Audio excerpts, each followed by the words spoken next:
본문의 말씀을 놓고 우리가 부활하신 예수님을 만나야 한다, 그런 제목으로 제가 여러분에게 말씀을 증거하기를 원합니다. 오늘 본문의 내용을 보면 예수님이 부활에 대한 얘기가 전혀 안 나와 있잖아요.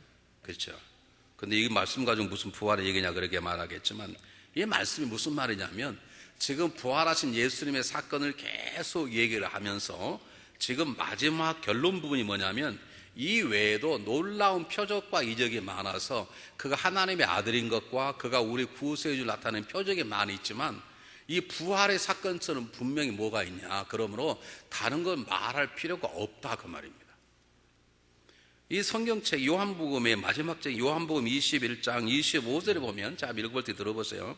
예수 행하신 일이 이외에도 많으니 만일 낱낱이 기록된다면 이 세상이라도 이 기록된 책을 두기에 부족할 줄 아노라 그랬어요. 어떤 분이 이 본문을 읽으면서 이래서 성경을 믿지 않는다는 건 이 거짓말이라는 거죠. 예수님이 생애를 일일이 다 기록했다고 그것 가지고 어떻게 이 세상에 둘 수 없겠냐, 얼마나 둘 수 있죠. 그렇죠. 불교에서도 8만 대장경이 있는데 예수님의 3년 반의 공생애를 일일이 기록했다고 그걸 뭐 놓을 수 없는 곳이 있겠어요? 없겠어요. 있을 수 있죠. 근데 이런 것을 과장법이라고 그럽니다. 강조법이라고 그럽니다. 그 말은 무슨 말이냐면, 예수님께서 수많은 것들을 행하셨는데 그 행하신 수많은 기록, 그 표적과 기적을 기록하지 않겠다는 거예요. 왜 그러느냐? 예수 그리스도께서 죽음의 권세를 깨뜨리시고 부활하셨다는 그 기적 하나 하면 되지 뭐가 더 필요하냐, 그 말입니다. 오늘 읽었던 본문도 마찬가지입니다. 예수님께서 죽은 자 가운데 3일 만에 부활하셨다는 것은 바로 그 사건 하나만으로도 그가 하나님의 아들이신 것과 곧 하나님인 것과 그가 그리스도, 우리를 구원하신 하나를 보내신 메시자임이 틀림없다라는 분명한 사건이기 때문에 다른 것들은 쓸 필요가 없기 때문에 생략하겠다고 말하는 것입니다. 우리 인생 가운데 우리가 믿음을 가지고 살아가면서 예수님이 하신 일들이, 수많은 일들이 많이 있는데 그 가운데 그분이 죽으셨다가 살아난 사건만큼 귀중한 게 없습니다. 주님께서 명설교를 하셨습니다. 주님께서 병자를 고치셨습니다. 주님께서 오병의 기적을 행하셨습니다. 그분이 무리를 걸으셨습니다. 그분이 다른 사람을 보고 귀신을 내쫓으셨습니다. 수많은 일들을 많이 하셨지만, 그러나 그것보다는 그분이 죽으시고 살아나심의 사건은 모든 것과 상대가 안 될 만큼 그분만이 하나님의 아들이고, 그리고 그분만이 우리의 구세주를 나타내는 분명한 증거라고 말하는 것입니다. 그래서 부활이 최고로 중요한 것입니다. 그래서 사도 바울은 말하는, 만약에 부활이 없다면 우리의 믿는 것이 헛것이라는 것이죠. 예수 그리스도의 부활이 중요한 것은 그분이 죽음의 권세를 깨뜨리고 부활하셨다는 것도 중요하지만, 그 부활을 믿기만 하면, 우리 그리스도의 부활을 본 적도 없고 겨우 듣기만 했는데 그 부활을 믿기만 하면 그 믿는 자에게도 동일한 부활을 누리게 되는 삶을 얻게 되기 때문에 부활이 중요하다고 말합니다. 자, 여러분에게 다시 한번 강조할 때 여러분이 오해 없이 들으시길 바랍니다. 사람은 살다가 죽으면 끝입니까? 또 삶이 있습니까? 자, 다시 얘기할게요. 예수를 믿지 않는다고 봐요. 그냥 예수 믿지 않는 인생은 태어나서 살아요. 살다가 죽으면 그것으로 끝입니까? 아니면 또 사는 삶이 있습니까? 아니, 자신 있게 얘기하십시오.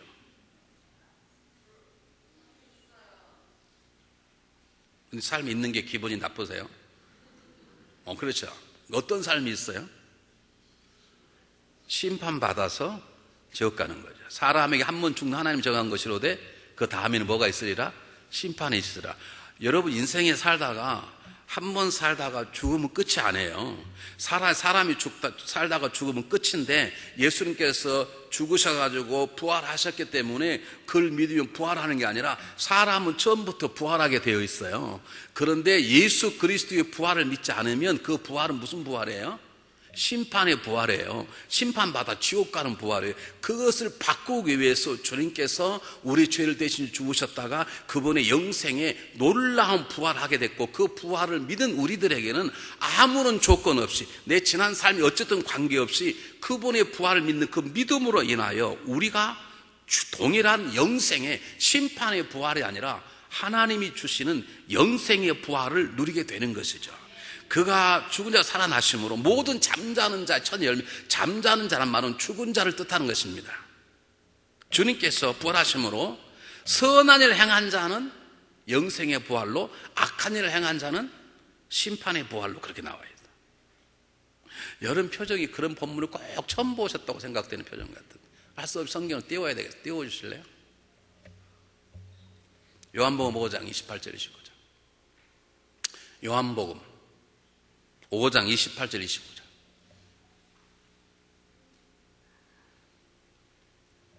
네, 똑같이 한번 읽어보겠습니다. 똑같이 시작.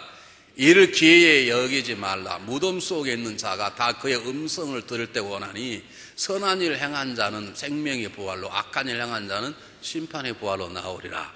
여러분 저걸 잘못 해석하면 선한 일하면 착한 일 하면 착한 일이 아니고요, 선한 일은 예수 그리스도를 믿는 게 선한 일입니다. 악한 일은 하나님 예수 그리스도를 부정하는 것 그 자체가 악한 것입니다. 그래서 거스림 가운데 성령을 거스리는 게 가장 큰 죄라고 말입니다. 예수를 믿는 것이 가장 잘한 일이고 가장 착한 일이고 가장 아름다운 일이고 가장 선한 일이에요. 그걸 믿으면 우리는 심판받지 않은 영생의 부활을 얻게 될 것이고, 그렇지 않는 자는 죽어서 심판받아서 영원히 지옥 가는 둘째 사망을 당하게 될 거라는 것이죠. 예수님의 부활은 바로 그 믿는 자에게 새로운 삶을 주는, 영생의 심판받아 둘째 사망으로 가는 우리 인생을 바꾸는 놀라운 능력의 첫 열매이기 때문에 예수 그리스도 부활은 굉장히 중요한 것입니다. 근데 문제가 뭐냐면 그 예수 그리스도의 부활을 믿는 믿음이 저와 여러분의 삶 속에 있어야 되겠다는 거예요. 여러분 잘 들어보세요. 오늘 제목이 왜 부활하신 주님을 만나야 한다고 말하냐면, 자, 여러분들에게 부활한 주님을 만났습니까? 이렇게 물어보면 헷갈려가지고 오늘 저녁 내 고민해야 돼. 별로 만나본 적이 없잖아요. 여러분 만나보셨습니까? 부활한 주님을 이렇게 저를 보듯이 본 적이 있으시냐고. 아니 대답해 보시라고. 혹시 손 들어보세요. 그런 분 있을 수 있죠. 있을 수 있죠. 제가 지금 여러분이 저를 눈으로 보듯이 부활한 주님을 한번, 내가 부활한 주다, 예수다 라고 하는 것을 이거 어떻게 꿈이라 뭐다 보신 분 있으면 손 한번 들어보시라고요. 한 사람, 일부는 한 명도 없어요? 반 명도 없으세요? 꿈에도 안 꾸셔보셨어요? 괜찮아요. 제가 예수 부활한 주님을 만나야 한다는 말은 여러분이 저를 보듯이 이렇게 만날 수도 있어요. 저는 딱 한 번 봤어요. 한 번. 두 번을 해도 나타나지 않았어요. 한 번. 그렇게 안 만나셔도 돼요. 아니, 그것은 하나님이 그분이 행하시는 거기 때문에 우리 마음대로 할 수 없어요. 그분이 만나 주셔야 되지. 제가 한번 만나달라고 해도 그거는 그분이 결정하시고 할 수 없는데, 중요한 건 예수 부활하신 주님을 만난다는 것은 무슨 의미냐면, 부활하신 주님을 믿는 그 믿음이 내 삶 속에 어떤 영향을 미치냐는 거예요. 부활한 주를 믿기는 믿는데 그것이 하나도 내 삶 속에 영향을 미치지 않아. 그러면 구원은 받을지 어쩐지 모르겠습니다만은 그것은 부활하신 주님을 만났다라고 말하기는 쉽지가 않아요. 다시 말씀드리겠습니다. 여러분 부활하신 예수님을 믿으십니까? 그 아멘하는 그 믿음이 여러분 삶 속에 어떤 영향력을 미치고 있어야 한다 이거. 그것이 주님을 만나는 것이에요. 아니 직접 이렇게 보는 것처럼 신비한 방을 주님께서 만나 주시기도 하세요. 그렇게 만나면 우리 교회에 계시기도 하세요. 제가 신앙을 하게 된 가장 중요한 이유, 그렇게 그분이 한번 만나 주셨어. 생전 신앙 생각도 않다가 갑자기 생각이 바뀌어지게 되고, 돈 벌려고 했다가 신앙을 하게 되고, 그런 것이 있을 수 있죠. 그러나 그렇게 말고도 한 번도 부활한 주님 음성을 들어본 적도 없고 본 적도 없고 꿈에서도 꿔본 적이 없지만, 그러나 나는 부활한 주님을 믿는다라고 고백하는 내 고백이 내 삶 속에, 내 언어 속에, 생각 속에 어떤 일을 결정하는 것에 영향력을 미치고 있냐 그 말이에요. 안 미친다면 그냥 믿음으로 구원을 받을지 모르지만 내 살아가는 삶 속에 어마어마한 부활의 능력을 체험하고 나누는 삶에는 성공적이지 못할 수 있어요. 우리 말에 자라보고 놀란 것은 어떻다고요? 소뚜껑 보고 놀란다 그러잖아요. 이게 자라보고 놀란 마음이 계속 영향이 있어가지고 새카만 보면 막 깜짝 놀라는 거예요. 그 한 번 놀란 마음이 내 삶 속에 영향을 미치고 있다는 증거예요. 동일하게 예수 그리스도의 부활을 믿었어요. 그럼 그 믿음이 내 삶 속에 작동이 되어서 내가 당하는 삶의 환난과 핍박과 죽음의 공포와 수많은 세상의 유혹 속에서 다른 사람과 달리, 다른 게 아니라 우리 주님이 부활하셨지, 그 생각 하나만 가지고도 그것들이 때때로 다스려지고 이겨지고 건너뛸 수 있었는 영향력을 미쳐야 부활한 주님을 만났다라고 말하는 것이죠. 그것이 있으시냐는 것이죠. 서울에 온 조그마한 꽃가게를 할아버지 한 분이 하고 계셨습니다. 근데 이제 아주 젊은 결혼을 막 한 30대 청장년의 하나가 그 꽃가게를 지나갈 때마다 퀴즈 하나 생겼어요. 할아버지 아내가 있는 것도 아니고 할아버지 아들이 있는 것도 아니고 손주가 있는 것도 아니고 그 가게가 뭐 그렇게 썩 잘 되는 것도 아니고 겨우 꽃 몇 석이 팔아서 그냥 마지막 노년을 그냥 먹고 그냥 평범하게 살아가시는 것 같아. 식구가 많아서 찾아오는 것도 아니고 손주들이 와서 주일마다 할아버지 품에 안기는 것도 아니고 내가 자기가 보기에는 참 외로워 보이는데 굉장히 편하고 아름답게 살아가시는 거예요. 그래서 어느 날 용기를 내서 물었답니다. 할아버지, 이렇게 혼자서 하시는 거 보니까 꽤 인생에 어려움도 많이 겪으신 것 같고 주변에 사람도 없고 그런 것 보니까 외로우실 텐데, 근데 어떻게 할아버지 그렇게 얼굴에 인상 한 번 쓰지 않고 그렇게 세상을 다 가진 것처럼 그렇게 큰 부자가 된 것처럼 그렇게 잘 이기시고 평안하게 사십니까? 그렇게 물었습니다. 할아버지가 이렇게 대답했습니다. 그래 젊은이, 내가 이렇게 혼자 사는 데 이유가 많이 있지. 내가 그동안 수없는 어려움과 많은 고통을 당했고 지금도 있다네. 그런데 나는 하나가 있지. 난 나에게 어려움이 닥칠 때마다, 때때로 말할 수 없는 세상의 위협이 올 때마다 나는 이렇게 생각하지. 3일만 참자. 우리 주님도 죽으셨다가 3일 만에 부활하지 않으셨잖아요. 우리 주님도 3일 동안 침묵하지 하셨지 않냐. 그러므로 내가 3일만 참자. 3일만 외로움을 견디자. 3일만 혀를 깨물자. 3일만 내 감정을 다스리자. 나는 그렇게 생각하고 살았어. 그런데 젊은이 아는가? 3일을 견뎠더니 내 고통이 기쁨과 감사로 변화했어. 여러분 삶에는 부활한 줄 믿는 믿음이 어떻게 역사하고 있습니까? 내가 화날 때 다 화내고 두려울 때 다 두렵고 유혹 앞에 항상 넘어져 버리고 항상 슬플 때 슬프고 그렇다 그러면 물론 구원의 문제는 그것 가지고 논할지 못할지 모르지만 분명한 것은 부활한 주님을 정말로 만나는 분명한 부활신앙의 믿음의 역사가 뿌리에 없기 때문인 것입니다. 성경은 한말로 말하면 다른 건 모든 거 필요 없다. 주님이 부활하셨는데 무슨 할 말이 있냐는 것이죠.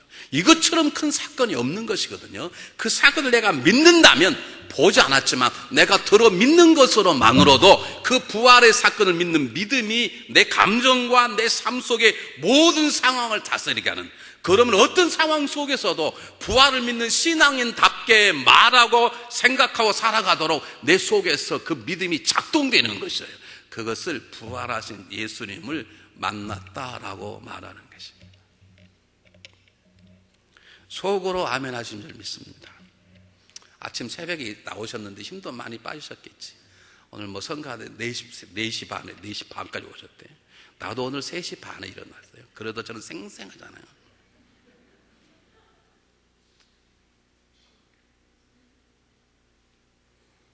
성경은 이렇게 생략한 부분일수록 깊이 생각할 필요가 있습니다. 왜 이렇게 생략하는가? 더 이상 부활에 대해서 말하지 않아도 부활하신 주님을 만났다는 것이 무엇인지를 성경 다른 본문이 너무나 많이 말하고 있는 거예요. 더 이상 쓸 필요 없다는 거죠. 더 이상 기록하지 않아도 요한복음만 봐도, 복음서만 보아도 부활한 주님을 만난, 사도행전만 보아도 부활한 주님만 만났다는 것이 어떤 것인가를 나타내려고 너무 많기 때문에 난 더 이상 말하지 않고 더 이상 쓰지 않겠다는 것이 사도 요한의 고백인 것입니다. 그래서 우리는 다음과 같은 것들을 생각해 볼 수 있습니다. 내가 정말로 부활신앙을 가지고 있고 그 부활신앙이 내 삶 속에 작동이 되고 있다, 워킹하고 있다면, 내가 정말로 부활하신 주님을 만난 경험이 있다면 우리 삶 속에 공통적인 답과 같은 분명한 증거들이 있어야 합니다. 첫 번째, 부활한 주님을 만나면 눈이 열려요. 눈이. 우리 언제 봉사인가? 그런데 새로운 영적 눈이 열리게 되어 있어요. 여러분 생각나십니까? 다메섹 9장에 보면 사도 바울이, 그때는 사도가 아니죠, 그냥 바울이 예수 믿는 사람들을 남녀노소를 불문하고 잡아서 옥에 가두게 해서 죽음을 당하려고 명령서를 얹고 다메섹을 달리다가 부활하신 주님의 음성을 듣습니다. 이미 그때는 예수님께서 죽으셨다가 40일 부활하셔서 승천하신 다음에 예수님이 말씀하셨기 때문에 사도 바울을 만난, 그 바울을 만난 예수님, 부활한 주님입니다. 부활한 주님을 만났습니다. 근데 부활한 주님을 만나는 그 순간에 눈이 멀고 음식을 먹을 수 없어서 금식하고 그리고 앞을 보지 못하고 있었습니다. 그런데 그 부활한 주님이 또 누구를 또 만나시죠? 아나니아라는 예수님 제자를 만나서 사울을 가서 보게 하라고 그렇게 말하죠. 아나니아가 처음에는 거절합니다. 아니 주님, 그분은 우리를 핍박한 자입니다. 우리 원수입니다. 내가 저를 앞으로 크게 쓸 터니 너는 가서 그를 보게 하라. 그 주님의 명령 앞에 아나니아가 찾아가서 바울의 머리에 손을 얹고 기도합니다. 나를 보내신 예수 이름으로 너의 명하노니 보게 될지어다. 그리고 성령의 충만을 받아라. 형제 사울아, 그렇게 기도하죠. 그랬더니 성령이 어떻게 말했다고요? 사울이 다시 보게 되었는데 눈에서 뭐가 떨어졌다고요? 비늘이 떨어진 것 같더라. 이게 무슨 말일까요? 그가 새로운 눈을 가지게 되었다는 누가의 표현입니다. 어떻게 할 수 있느냐?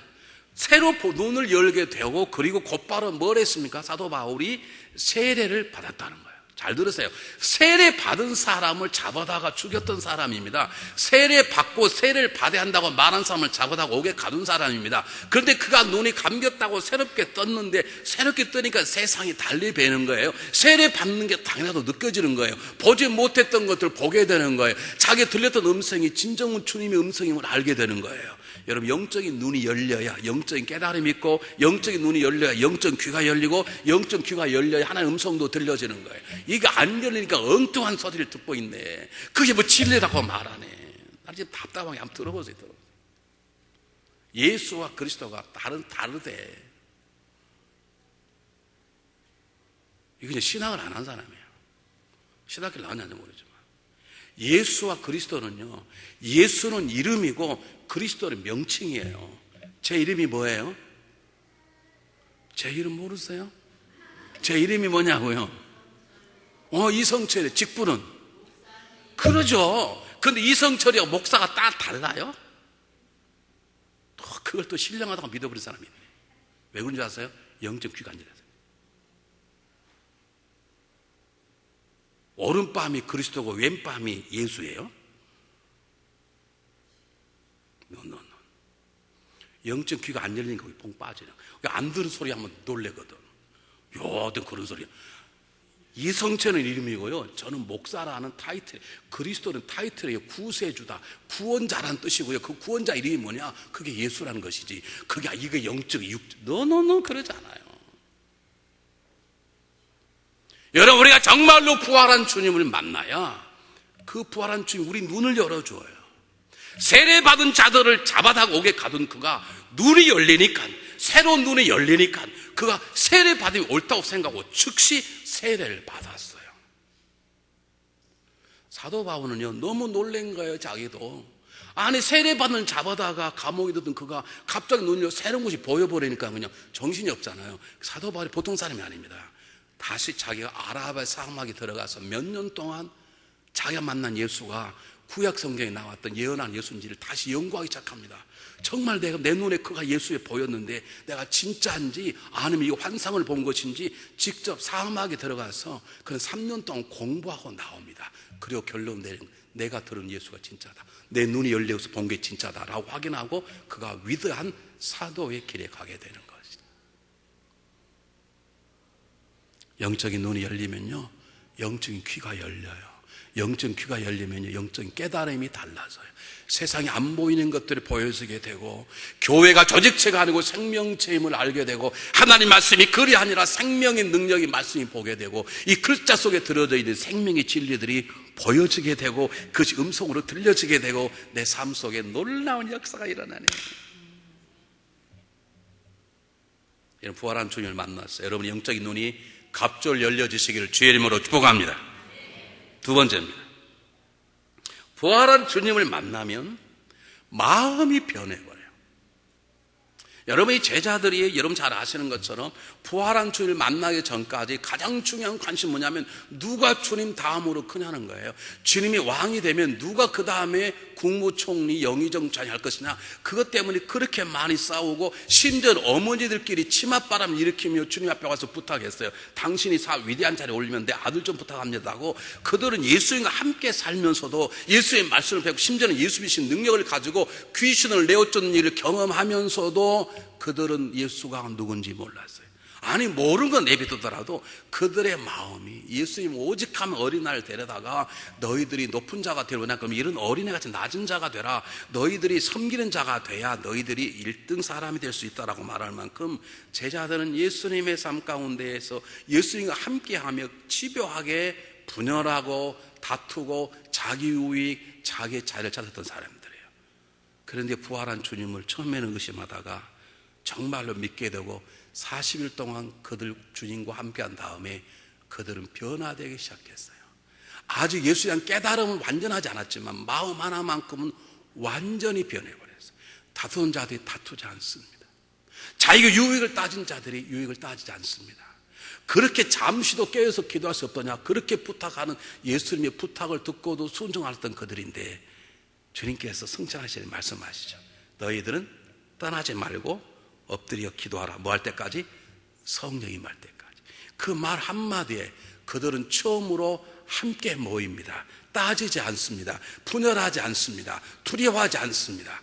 그리고 그들은 함께 한 마음으로 예루살렘 적지의 가장 중심부에서 그들은 모여 기도하기 힘쓰기 시작합니다. 그들이 마음이 변하는 것이죠. 우리 이런 말을 잘하잖아요. 야, 예수 믿어 성격도 안 변하고 마음도 안 변해. 예수님은 아마 그냥 안 변해. 노노노노노노 그러지 않습니다. 여러분. 정말 부활한 주님 만나면 성격이 바뀔 수 있습니다. 바꿔서야 되는 것입니다. 가치관이 달라집니다. 삶의 목표가 달라져 버려요. 삶의 방법이 달라져요. 내가 지금도 부활한 주님을 믿기를 믿는데 그 부활한 주님을 만나는 삶의 역사가 없으니까 지금도 교회에 와서 누가 집사냐, 누가 권사냐, 누가 장로냐, 왜 저는 집사고 저는 왜 장로가 안 되고 그것 가지고 따지고 시험 들고 그러는 것이죠. 그게 문제가 안 된다니까요.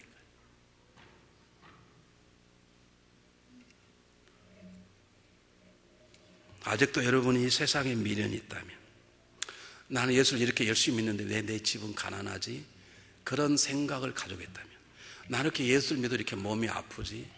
아플 수 있습니다. 그런 것으로 주님이 불편하다면 분명한 것은 여러분 부활하신 주님을 뜨겁게 만나지 않았어 그렇습니다. 세 번째입니다.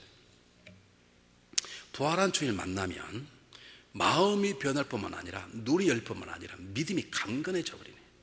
여러분 제자들의 공통적인 특징이 뭐냐? 하나 특징이 말하면 변절자, 하나는 겁쟁이, 그렇게 말할 수 있습니다. 다 도망가 버렸습니다. 세상에. 예루살렘의 여성들은 그래도 예수님이 십자가 달 때 많은 무리들이 가슴을 치며 공개적으로 눈물을 흘리며 울었어요. 그런데 제자들은 요한만 빼고, 요한복음을 기록한 요한만 빼고 다 도망가 버려요. 살겠다고. 얼마나 놀라서 도망가냐. 얼마나 놀랐으면 부활한 주님이 나타나서 부활 성령 마음을 평안할지라 성령을 받아라 말씀해도 불구하고 그 부활한 주님을 안 믿어지는 거예요. 너무 놀라고 두려워서.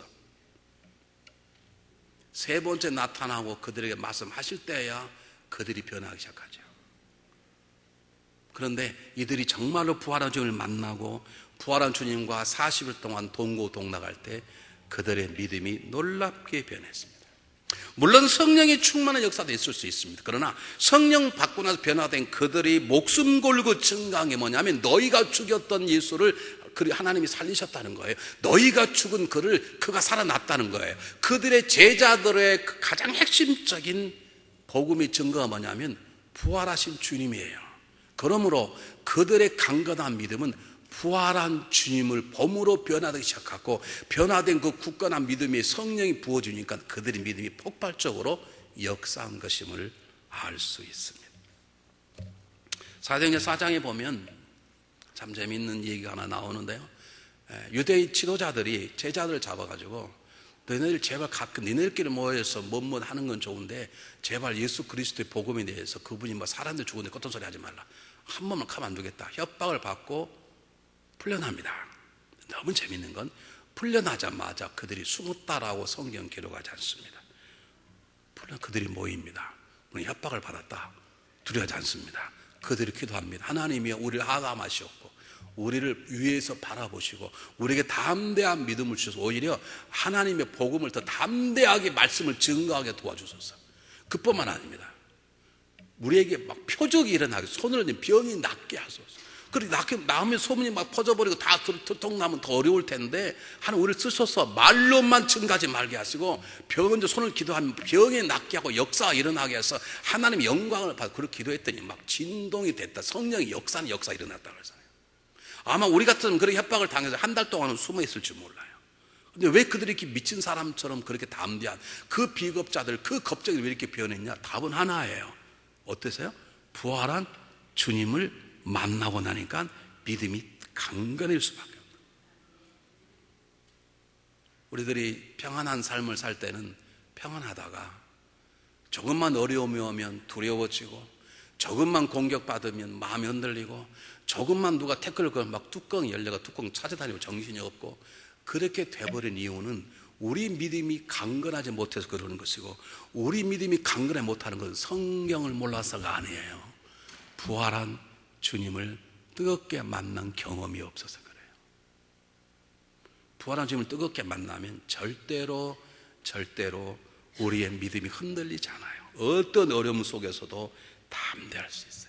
제자들이 이 부활한 주님을 만난 다음부터는 조금 더 그들의 유익을 찾지 않아요. 그들 앞에 평탄하기를 원치 않아요. 고통의 십자가도 거치는 환난도 핍박도 공격도 전혀 문제가 되지 않아요. 예수를 증거하다 가난하게 되고 굶주리고 그것도 문제가 되지 않아요. 왜? 부활한 주님을 만나면 그 부활한 주님은 우리들의 믿음을 굳건히 하기 때문에 그렇습니다. 제가 성도들에게 지금도 가장 많이 듣는 질문이 뭐냐면 왜 지금도 이렇게 어렵냐는 거죠. 예수를 믿는데. 죄송합니다. 이런 말씀 드려서 정말로 부활한 주님을 만나면 평생 가난해도 그런 질문 하지 않아요. 이럴 때 아멘 하면 그렇게 될 것 같아서 못 하시겠지. 그 부활한 주님을 안 만나서 아멘이 안 나오는 거예요.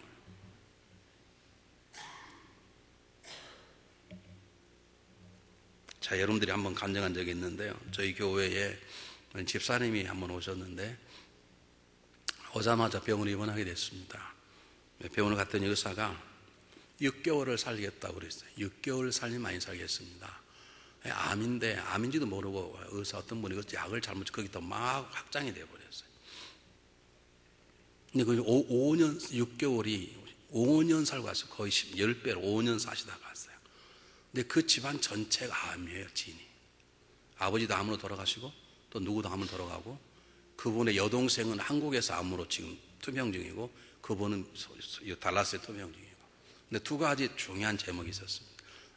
우리 교회 오셨던 그분은 살게 달라고 기도를 하셨고 한국에 있는 여동생은요 기도하지 말라는 거예요. 나 지금 주님 만나러 가는데 제발 기도하지 말라고. 할렐루야도 안 나오시지. 여러분들이 그런 일이 막 역질까 봐요. 그분이 그 교회 기둥이랍니다. 그래서 성도들이 그분을 살려주시라고, 그분이 없으면 안 된다고, 저렇게 충성한 사람이 죽으면 되겠냐고 교인들이 철하고 기도하는데 하지 말라. 내가 지금 천국에 가는데 뭐 앞길을 방해하냐. 그렇게 천국 가셨습니다. 우리 어떤 믿음인지 아세요? 어떤 분이 몸이 아프셨어요. 제가 우리 집사람하고 신방을 갔어요. 몸이 너무 아프니까 밤에 일어나서 기도했답니다. 하나님, 몸이 너무 아픕니다. 이럴 바에 저를 오늘 저녁에 천국으로 좀 데려가 주십시오. 그렇게 기도했대요. 보통 믿음이 아니잖아요. 근데 기도하는데 몸이 싹 낫더래요. 할렐루야 감사합니다 그랬더니. 무슨 말인지 모르시지. 뭐 조시다 깨신 분은 무슨 말인지 모르지. 아니 자기가 좀 고통스러우니까 데려가려고 기도하는데 하나님 저를 제발 좀 데려가시 바랍니다. 제가 천국 가기를 소망합니다. 그랬으면 병이 나아서 아니 이게 무슨 일입니까? 그래야 될 텐데 딱 병이 나은 거예요. 순식간에 하나님께서 그냥 그 기도도 감동이 됐는지 싹 치료해. 그러니까 그냥 할렐루야 감사합니다. 금방 살찌 마음이 생긴 거예요. 우리의 믿음이 그렇게 쉽게 연약해서. 왜 그러느냐? 우리는 생각으로, 머리로, 지식으로만 말씀을 받지, 부활하시 하셨지, 언제 3일 만에 하셨지, 하나님 능력이시지, 그를 살리시면 성령님이시지, 그래, 그를 믿으면 우리도 부활할 수, 그렇게 우리 지식적으로만 아는 것이지, 그 부활한 주님을 믿는 믿음이 내 삶 속에 영향을 미칠 만큼 그 부활한 주님을 뜨겁게 만난 적이 없어서 그렇습니다. 그런데 정말로 부활한 주님을 뜨겁게 만나면 우리의 믿음이 강건해집니다. 죽음 앞에 두렵지 않습니다. 왜 그러느냐? 사람이 죽음을 두려워하는 것은 죽음 다음에 심판이 있기 때문이고, 심판받아 어쩔 줄 모른다는 두려움이 그가 예수를 믿든 믿지 않든 다 들어있는 거예요. 본능적으로 들어있는 거예요. 지금도 잊을 수 없는 건, 제 중학교 2학년 때 저희 집에 새들어 사는 33 된 고등학교 선생님이 계셨습니다. 결혼한 지 3년 됐습니다. 나중에 젊죠. 애가 없습니다. 그런데 어느 날 갑자기 돌아가시는 거예요. 급사한다 그러죠. 근데 저는 어릴 때 괜찮아 있었어요. 왜 죽어본 적도 없는데, 죽음 다음에 뭐가 있는지는 모르는데 안 죽겠다고 발악을 하는 거죠. 그걸 용쓴다고 그럽니다. 막 이를 바득바득 갈고요. 안 죽을 수 없다는 거예요. 부인이 하도 하다가 안 되니까, 여보 그냥 편안히 가. 그래도요 막 욕하고 편안히 가라 그랬다고, 너도 같이 가자고 그러고, 안 죽겠다고 그러고. 아니 뭐 죽음 다음에 뭐 자기 뭘 알아요. 그러니까 왜 안 죽으려고 그래. 한번 가보지 그냥. 왜 그런 줄 아세요? 사람은 죽음 다음에 믿을 수 어떤 두려움이 있다고 생각하기 때문에 죽음이 두려운 거예요. 제 대학 다닐 때 설교학 교수님이 학도의문을 끌려가서 관동군을 일했는데 중국 군대하고 육박전이 벌어졌답니다. 앞에 대검을 꽂고 공격 앞으로 눈 감고 달려가는데 자기 총에 뭐가 탁 걸렸어. 눈 떠보니까 17, 8살 번 어린 중국군, 중공군이죠. 그때 목택동 중공군 하나가 자기가 대검이 가슴이 확 꽂혀가지고 피가 그냥 팍 솟는 거예요. 그런데 그 어린 소년이 살려달라고 그러더래요. 아니 지금 자기 심장이 팔에 꽂혀서 이제 몇 초 후면 죽을 텐데, 발로 진짜 확 뽑은 게 죽을 텐데 왜 그런지 아세요? 그 죽음 다음에 뭐가 올지 모르는 두려움 때문에 사람은 잠시 살기를 원하는 거예요. 여러분 기억하세요? 부활을 믿는 우리들에게는 죽음 다음은 주님을 만나는 복된 장면을, 여러분 더 좋은 천국에 가는 길인 것이죠. 우리가 자살이 죄인을 할 수 없는 것이지, 갈 수만 있으면 그분 앞에 가는 게 우리의 복 중에 복인 것이죠. 여러분 부활한 주님을 만나신 분들은 이 땅에 그렇게 오래 살려고 막 노력하고 그러지 않습니다. 존말할 때 아멘 합시다. 그냥 건강하게 살려고 노력은 하지만요, 뭐 10년 살 것, 20년 살려고 막 하고 막 지렁이를 잡아먹고 바퀴벌레 잡아먹고 막 그렇게 안 해. 그냥 건강하게 살려고, 저는 건강하게 살려고 제가 살 빼려고 그러죠. 제가 뭐 더 오래 살려고 어쩌려고. 천국이 훨씬 좋은데요. 아냐고요? 나는 요만큼 봤어. 설명하라고요? 말을 할 수 없어. 그걸 어떻게 말로 해요?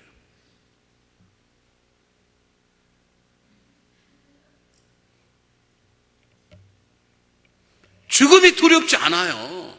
죽음이 두렵지 않은데 뭐가 두렵냐고요. 우리 교회에 유명한 조폭이 왔다 갔습니다. 한국에 갔어요. 전도사 하시다가 회개하고 왔는데, 얼마 전에 김태춘이가 돌아가셨잖아요. 김태춘이가 죽었잖아요. 그 김태춘 행동대원이고, 이분은 그가 모시는 형님의 보디가드, 이분이 더 세신 분이에요. 주먹이 제 머리만 해요. 우리 와도 저한테 안녕하십니까 이렇게 이러잖아요. 저도 그분 때문에 조폭이라고 한쪽에 소문나고 그랬죠. 그분하고 얘기를 하는데 재밌는 건요, 그분이 한 번 저한테 그러세요. 목사님, 저는 요만한 몽둥이 하나 있으면 지금도 30명 끝도 없습니다. 이게 타고난 장사감이죠. 그러니까 조폭을 하겠죠. 그런데 그래도 자기가 당할 수 없는 하나 있답니다. 어떤 사람이냐고 물어봤더니, 싸움 잘한 사람이 아니라 죽을 각오한 사람은 당할 수가 없답니다. 그게 제일 무섭답니다. 그러나 죽여라 그럼 못 죽인답니다. 그러니까 죽음을 건너뛰어버리는 사람은 당할 수가 없대요. 제일 무섭답니다. 주먹질. 싸움을 잘하고 이건 내비두고 다 거기서 거기고요. 그래 나 그냥 죽는다 알아서 해라 그러면요 어떻게 할 수가 없대요. 다르대요. 부활한 줄 믿는 우리들은 죽음 다음에가 더 성공이요 더 행복 기쁨이, 우린 죽음 그 순간에 다음에 주님을 만나는 날이죠. 그러니 뭐가 죽음이 두렵지 않은데 뭐가 두려워요? 죽음을 초월한 우리들인데 뭐가 두렵냐고요. 네 번째입니다.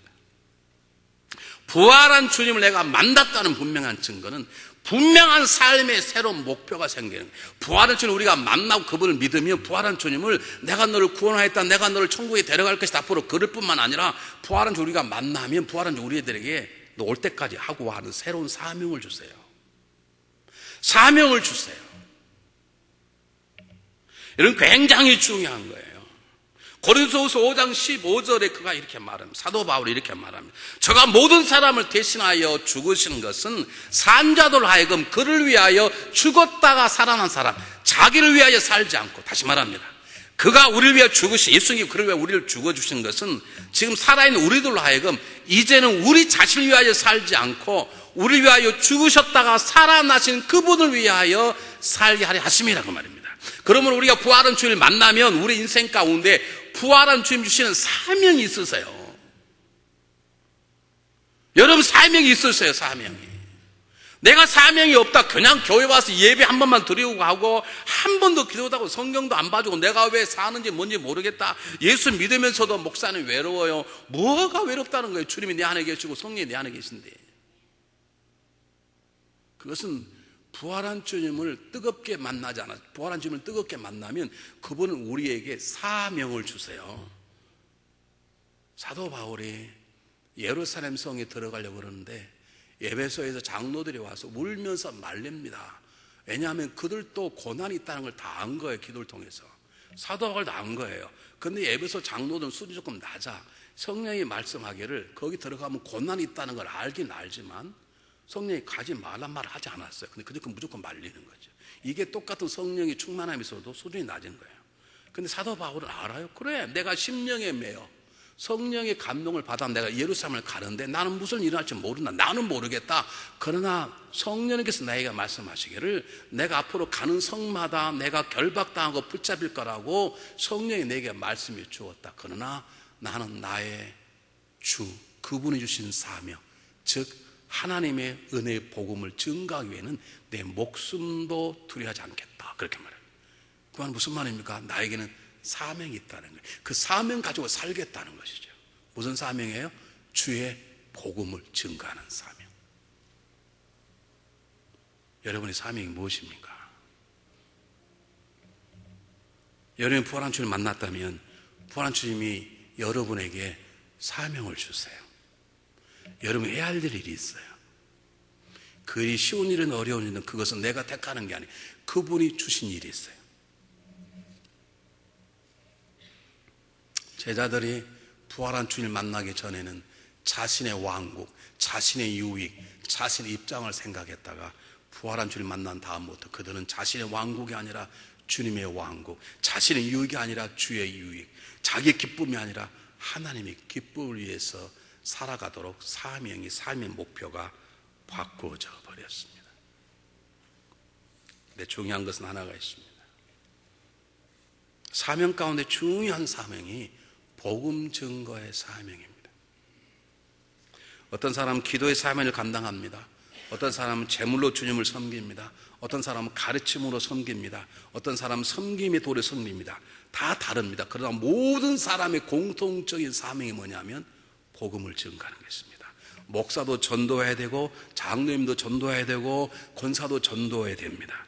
부엌에서 일하는 사람도 전도해야 되고 골방에 들어가 기도하는 사람도 전도해야 되고 썬데이스쿨에 복음을 가르치는 교사를 전도해야 되고 모든 사람이 가져야 될 중요한 사명인 것입니다. 이 사명을 감당하는 것이 부활한 주님을 만났다는 거예요.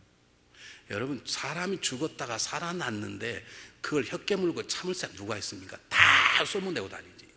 야 누가 죽었는데 3일 만에 살아났더라. 아마 그거 안 할 사람 한 사람도 없습니다. 야 누가 암병 걸리고 어디 병가에 살아나더라. 그걸 가만히 있다고 누가 있습니까? 다 소문내고 다니지. 근데 우리들은 참 참 이상해요. 우리들은 정말로 생명의 부활을 경험하고도 입을 딱 다물고 있고, 이단들은 온몸에 다니면서 들어보라고 소문내고 이 까불로 돼 있어. 왜요? 우리가 더 좋은 믿음과 진리를 가지고 있지만 우리가 부활한 주님을 뜨겁게 만나는 부활신앙이 내 삶 속에 작동하지 않고 있기 때문에 그러는 것이죠. 여러분이 죽은 자가 살아났고 그로 인해 수많은 사람이 살아난다면 어떻게 입을 다물고 있겠냐고요. 죽은 사람에게 주님을 믿으라고 말할 수밖에 없는 것이 너무 당연한 것이죠. 제자들은 이 사명을 가지고 살았어요. 마지막입니다. 부활한 주님을 만나면 그분은 사명을 줄 뿐만 아니라 사명을 감당할 능력도 주십니다. 주님께서 이렇게 말씀하셨어요. 마태복음 28장 19절 20절에 너희는 가서 모든 족속으로 제자를 삼아 아버지와 아들과 성령의 이름으로 세례를 주고 내가 너희에게 가르친 모든 것들을 분반 모든 걸 가르치게 하라. 근데 그 중에 그 앞에가 중요해. 18절이 하늘과 땅의 모든 권세를 내게 주셨으니, 하나님이 하늘과 땅의 모든 것을 내게 주셨으니 그 권위를 가지고 너희에게 명령한다, 그런 뜻도 있지만 하나님이 나에게, 아버지가 나에게 하늘과 땅에 있는 모든 능력과 권세를 내게 주셨으니 내가 그것을 너희에게도 주겠다. 그걸 가지고 땅끝까지 복음을 증가하라, 그 말입니다. 부활한 주님을 만나면 그분은 우리에게 사명도 주시고 사명을 감당할 권세와 능력을 주십니다. 내가 왜 지금도 예수 믿으면서도 예수 믿는 사람 낫지 않고 그렇게 비실비실거리고 건들 때마다 넘어지고 유혹 앞에 깨어지고 죄악 유혹 앞에 쓰러져 버리는가? 부활한 주님을 뜨겁게 만남이 없기 때문에, 그분을 만나면 그분은 사명을 주시고 그 사명을 감당할 능력을 함께 주시는 것이죠. 그래서 마가복음 16장 16절에 뭐라고 말합니까? 너는 천하 만국에 다니며 복음을 증거하라. 복음을 믿는 자는 구원을 받을 것이고 믿지 않는 자들에게는 지옥의 영벌을 받을 것이니라. 그 다음에 뭐라고 말합니까? 볼 듣고 믿는 자 이런 표적이 말해. 너희가 내 이름으로 귀신을 내어 쫓으며 새 방언을 말하며 뱀을 집으며 무슨 독을 해봤지 아니할 것이요 병든 자의 손을 얻는 즉 나음이 있으리라. 여러분은 이런 능력이 있습니까? 어떤 분은 이런 능력이 있는 것 자체가 거부스러운 분이 계셔. 에이, 그냥 교회 조용히 다니면 되지. 막 능력 있어가지고 막 기도하고 이거 싫은 사람이 있어요. 근데 부활한 주님을 만나면요, 그러지 못해요. 왜? 그분 우리에게 사명을 주시고 그 사명을 감당할 능력을 주셔요. 그걸 통해서 땅까지 이르러 그분이 증인이 되게 하시고, 이 살아가는 삶의 상황 속에서 부활한 주님을 만나는 사람이 어떻게 사는가를 보여줄 수 있도록 우리에게 그분의 놀라운 능력을 우리에게 부어주시는 것이죠. 그 능력으로 상황을 다스리고 내 감정을 다스리고 세상 유혹을 이기고 거짓된 진리들을 다스리고, 그리고 주님 앞에 끝까지 쓸 수 있는 놀라운 삶을 그분이 주신 능력으로 살아가게 되는 것이죠. 이광은 선교사님 분이 계십니다. 남아프리카 공화국에서 복음을 증가하는 선교사님이신데 홈리스 피플의 천사의 할렐루야 맨이라고 불리울 만큼 선교를 너무 잘하신 분이십니다. 이분은 원래 선교사가 아니었습니다. 2000년도 2월쯤에 남아프리카 공화국에 선교사로 파송된 자기 사위와 자기 딸 두 선교사가 언어를 배우는 중에 교통사고로 남아프리카 공화국에서 숨을 졌습니다. 여러분, 그 충격이 얼마나 컸겠어요. 웬만하면 하나님께 불평하고 하나님을 따지고 그럴 만한데, 이광훈의 아버지가 기도하다가 1년도 안 된 11월 달에 자기 아내와 자기 하나 남은 딸을 데리고 자기 사위와 자기 딸을 빼앗아가 버린 남아공으로 가셔서 자기 사위와 자기 딸이 하다가 남겨온 일을 선교를 하기 시작했습니다. 놀라운 역사가 일어난 거예요. 어떻게 이렇게 할 수 있습니까? 어떻게 이렇게 불평하지 않고 어려움을 이길 수 있습니까? 어떻게 하나님 앞에 따지지 않고 그렇게 나갈 수 하나님을 부정합니까? 이제 33살밖에 안 되는 자기 사위와 자기 딸을 앗아가버린, 데려가버린 하나님 앞에 한 번쯤 불평할 만한데 왜 그곳에 가서 그곳에서 복음을 증거하는 것입니다. 이유는 하나입니다. 부활한 주님 만나버리면 그렇게 할 수 있습니다. 슬픔을 이길 수 있습니다. 불평을 감사로 바꿀 수 있습니다. 이길 수 없는 것들을 이길 수 있는 힘을 주시는 것입니다. 부활한 주님을 만나면 그렇습니다. 그래서 독일의 괴테, 문호 괴테는 말하기를 인생이 아무리 화려하다 할지라도, 인생이 놀라운 성공을 했다 할지라도 부활한 주님을 만나기 전까지 그는 처량한 나그네에 불과할 뿐이다. 여러분, 부활할 주님을 만나셨습니까? 기도하겠습니다.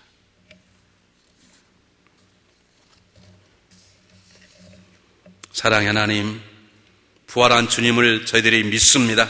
그 믿음이 내 삶 속에 작동됨을 확신합니다. 오늘 성경에 등장하는 부활의 증인을 만난 부활의 증인들처럼 아버지여, 우리의 눈이 열리게 도와주소서. 우리의 마음이 변하게 도와주소서. 우리 믿음이 강건하길 원합니다. 우리가 사명에 살길 원합니다. 우리의 부활한 주님의 능력으로 승리하길 원합니다.